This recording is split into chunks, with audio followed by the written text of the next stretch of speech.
दोष घासून टाका आणि भगवंताच्या प्रेमाने जीवन उजळून टाका.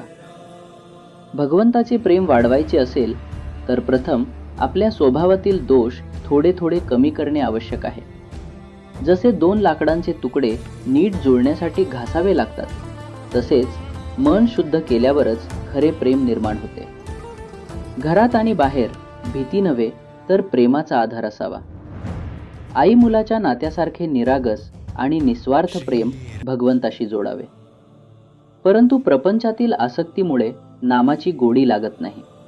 म्हणून आसक्ती कमी करून आपलेपणा, अनुसंधान आणि सत्संग हे 3 उपाय अंगीकारावेत. भगवंताचे प्रेम हे सर्व साधनांचा प्राण आहे.